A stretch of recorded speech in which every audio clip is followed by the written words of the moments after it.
د چارسدې ضلع په بالولي سیمه کې د خیبر نیوز وتلې کوربه او خبریال ایاز خان رور پرویز خان پرون د 40 کالو په عمر کې د دنیا نه اچانک سترګې پټې کړي او خور ته په خپل پلارني کلي کې وسپارل شو. د پرویز خان د مړینې وروسته د خیبر نیوز مشر کامران حامد راجا لاړه ټیم د هغه کورنۍ سره د خواهوږۍ لپاره ورغلی و، چېرته چې هغوی د خدای بخلي په قبر د ګلونو خارونه کېښودل. په جنازه کې د مردان ریجن د خیبر نیوز بیرو چیف محمد عارف په شمول اجاز یوسفزی، افضل خان او نورو همکارانو هم ګډون کړی و. دغه رنګ په کلي کې سیاسي، سماجي، مذهبي او نورو ګڼ شمېر خلکو ګډون کړی و. د خدای بخلي پرویز خان نن د مرګ دویمه ورځ ده، چېرته چې د هغه دعا لپاره مېلمانه د هغه کلي بالولي ته ورځي او د هغه کورنۍ سره د غم څرګندونه کوي. پرویز خان د خپلې سیمې د عوامي نېشنل ګوند یو فعاله کارکونو او دغه ګوند سره تر د آخره پورې کلک ولاړو. د سلوجې چې د هغه په جنازه کې د عوامي نېشنل ګوند د باچاخان مرکز لخوا هم د خفګان څرګندونو سره کارکونانو ګډون کړی و. د ای وی ټي چینلز د سی ای او کامران حامد راجا لخوا رالېږلې شوي ټیم د پرویز خان رور ایاز خان سره غمرازي وکړله او ویې ویل چې دا یوه افسوسناکه پیښه ده او الله تعالی دې د خدای بخلي کورنۍ ته صبر ورکړي. د ذکر وړ ده چې پرویز خان روغ رمټو په روټۍ ناستو چې اچانک یې ساه یې ورکړله. د کیمرامین یاسر خان سره علم خان شیرپو، خیبر نیوز، بالولي چارسده.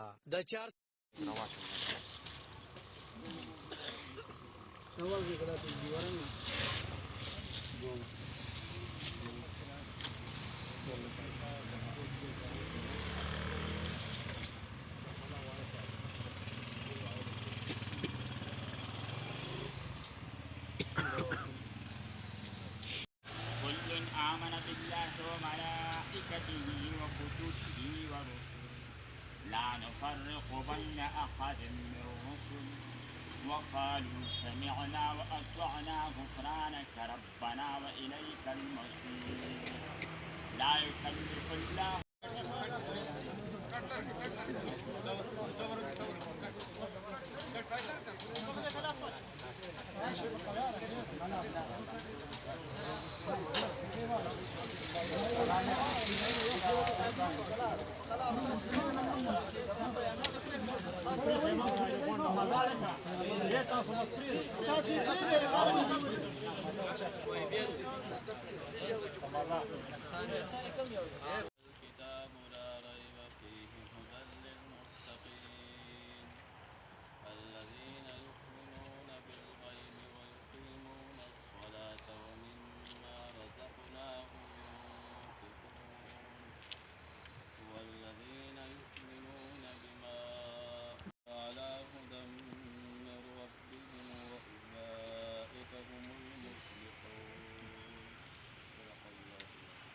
أعوذ بالله من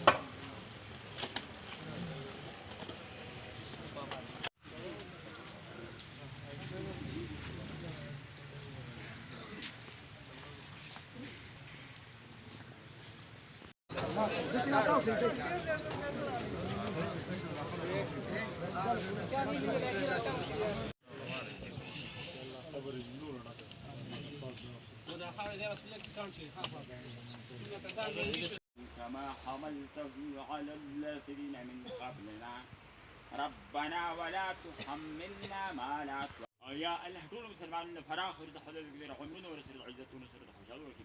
یا الله ټول مسلمانانو خوشاله او تر تازه لري خپل کې اتفاق او اتحاد او محبت دي. یا الله پاک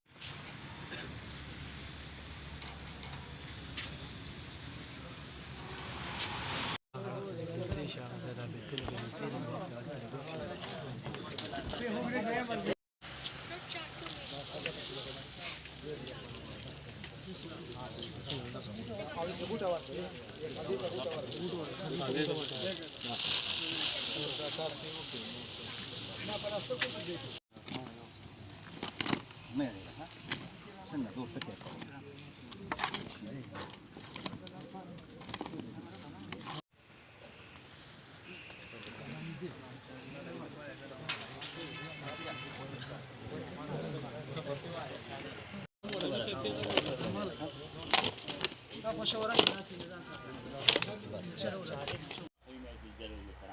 یا الله چې څومره مسلمانان وفات شوي دي که نارینه دي که زنانه دي که ځوانه دي که بوډاګان دي یا الله مغفرت وشي